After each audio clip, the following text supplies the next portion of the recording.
we can, Galen. We've been hearing a lot about these issues where Donald Trump is polling better, right? Immigration. But what about some of these kitchen table issues? Do you think those will be addressed during this debate, and will that resonate with voters?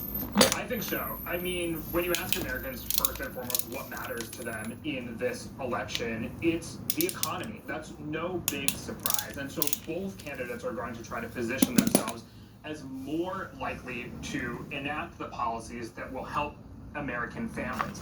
Now, folks are pretty split on this. When you ask strictly about the economy, who would you prefer?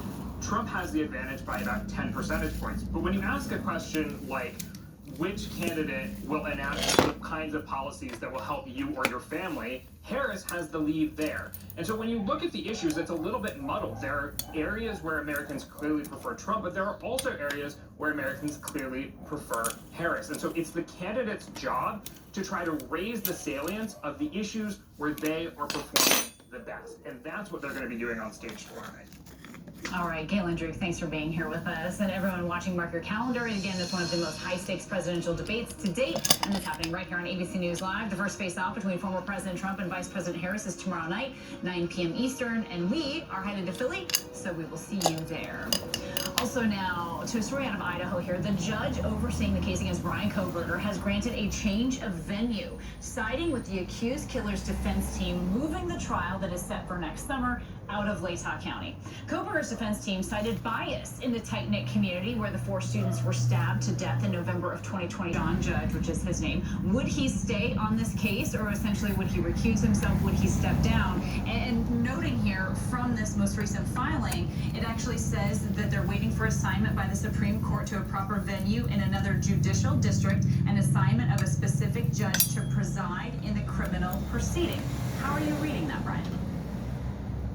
You're reading the conclusion of the decision by the judge, what ultimately says what's going to happen next. And I read that to mean that this judge, according to the statute by which the defense argued, has the opportunity to show a desire to stay on the case or not. And in that language, that doesn't sound like a, I want to be the judge, simply pick another jurisdiction. That reads to me, this goes to the Supreme Court, and the Supreme Court's going to decide 2 things. 1, which venue in the state of Idaho this case will be heard on, and 2, which judge will sit or preside on this case. So the judge is showing no desire to stay on, and I don't think anyone's going to force him to. And look, Brian, I know that you watched this case through the lens of a defense attorney, but I am curious as to your assessment here about moving this trial. This is a high-profile trial. It is something that deeply affected the entire state of Idaho. It's a trial that almost everyone in this country and people around the world really know about. Also, you know, one of the surviving roommates in this initial attack lives in Boise. Is this a real advantage here for the defense to move it to Boise? Should it go there?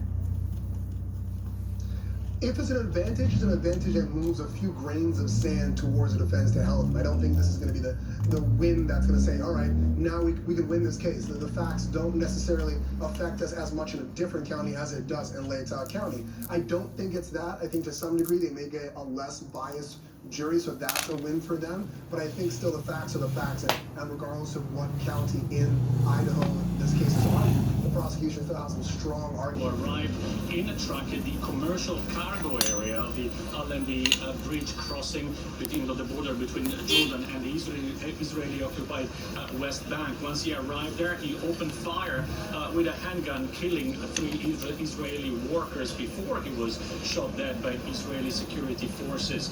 Now his name is been named as Maher al-Jazi, a 30-year-old former Jordanian soldier, and the authorities say he acted alone. Now Israel has closed down shooting not only the Allenby bridge crossing, but also the land crossings into Jordan, and said they will probably reopen at some stage today. In the meantime, the death toll in Gaza continues to rise. The health ministry in Gaza said that at least 15 people were killed in this. The storm system that is just beginning to organize doesn't have a name yet because it has not formed into a tropical depression or a tropical storm, but it is expected to.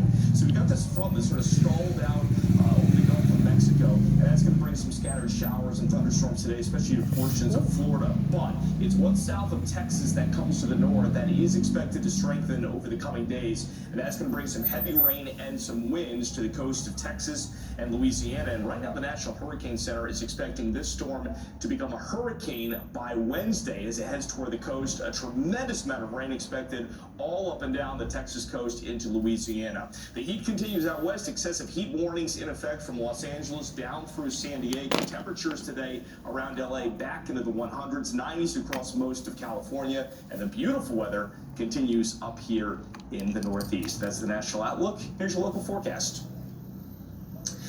Temperatures will be hot today in the plains, even the Rockies. Looking at Billings, Montana, 93 near 90 in Denver. Temperatures a little bit cooler in Texas. A rising chance for some showers in South Texas as that tropical system comes to the north. And that's today's weather. Richard, back to you. Okay, Ryan, thank you. I want to move to some demolition right now. If you want to stick around to watch this, the iconic Capital One Tower in Lake Charles, Louisiana, demolished over the weekend. The abandoned 22-story skyscraper became severely damaged after hurricanes Laura and Delta ripped through the southwest Louisiana back in 2020, racking up 160. Lester Holt, America's most trusted TV news anchor. Get the latest updates on the 2024 election on the NBC News app. Fire has blown leaps and bounds. You see behind me is typical. How you doing? Pretty bad. Yeah.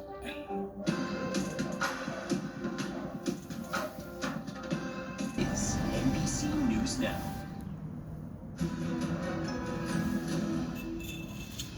The offensive linemen they're missing. On third down, deep drop, Goff Davis shut down field. Williams is open. Jamerson's got it to the end zone. With the LA Rams and their former quarterback Matthew Stafford. Stafford did not back down, tossing a late touchdown to Cooper Kupp to take the lead before a Detroit field goal sent the contest into overtime. That's where the Lions put the game in the hands of running back David Montgomery, who pounded through the Rams defense to punch in the game-winning touchdown. And a pre-game controversy to tell you about now in Miami after Dolphins star Tyreek Hill was stopped. Bien, vamos a speak Spanish. Esto sucede cuando hay quema de aceite o cuando hay exceso de combustible. La bujía no alcanza a quemarla toda y todo se va convirtiendo en humo, en carbón, y por tanto cuando usted acelera, usted siente que la moto lo que hace es que hace muchas explosiones. Está todo muy carbonizado, como pueden ver acá. Miren cómo está este.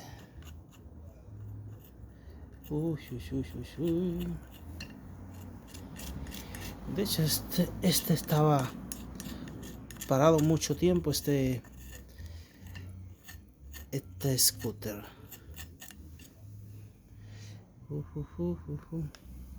Así que vamos a sacar el cilindro a ver qué dice. Sacamos aquí.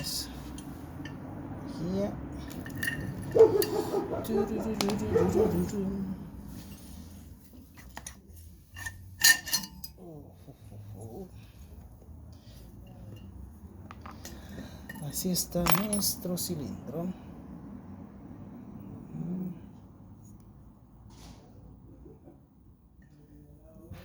Bastante sucio.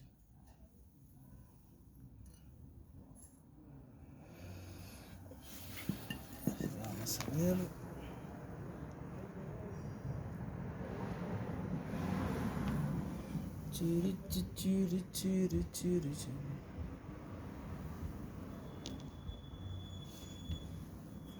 Bien, ahora vamos a sacar el pistón.